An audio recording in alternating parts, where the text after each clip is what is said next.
the minimum, which are the minimum wage, which enable the minister to appoint a committee, and the committee is meant to assess and give the minister the minimum wage that should be given to Ugandans. This is a very old law of 1957.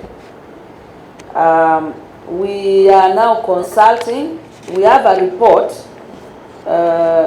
from the Minimum Wages Advisory Board. This law is called the Minimum Wages Advisory Board and Wages Council Act of 1957. So we have a report from that board. Unfortunately, the board should present it to the minister, but the board's term expired. We are reconstituting them, but that we have started the process of reviewing some of the issues that they have raised.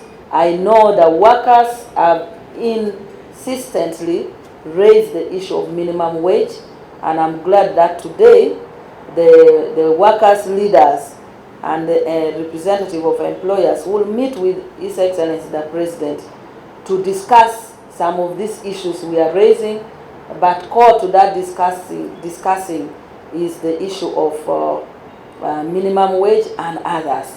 So I'm sure after our meeting, if anything comes out, His Excellency the President will also talk about it tomorrow, because we will emphasize that he talks about it, but the meeting of today will also deal with that. On the issue of the Chinese who were using lack of contracts to dodge NSSF, we have now had robust monitoring, because the current law also now protects NSSF and workers. So we are now having more and more of them complying, because the penalties is very punitive, and we are now enforcing. Because of enforcement, so many have now voluntarily declared, and that's why you saw NSSF jumping from 18 trillion fund to now 23 trillion fund, because of that robust nature of now ensuring that NSSF is enforcing the penalties. Many people are now coming to negotiate with NSSF in ensuring that they remit. For those who, for example, UBC, that you have non-remittance, we always ask for whistleblowers that you let us know, because sometimes they do not declare all. They might be remitting maybe half and we are not aware. That's why the whistleblower, and we have a portal that you can whistleblow.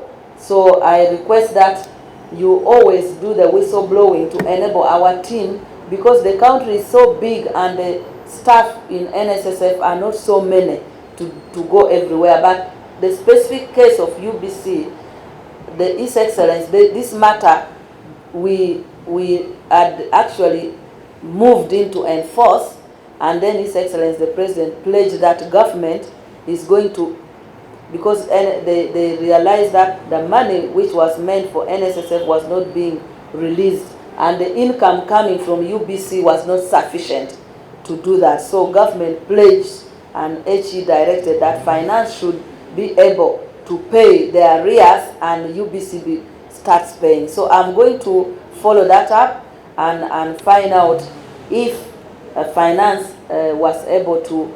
Sometimes when penalties are there, we waive off penalties and only collect the areas. That period they were also requesting that NSSF should waive off penalties.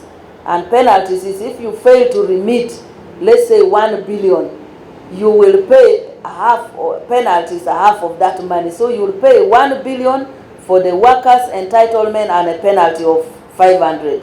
So UBC was requesting NSSF to waive off that. But we will follow that. But the broader aspect for all is that if you see that your employer is not remitting, go to the NSSF website, get to the portal of reporting, and report that particular employer, because your identity will be protected, so that we follow those people. On the issue of bilateral labor agreement, yes, we have scaled up the issue of protecting the rights of our workers.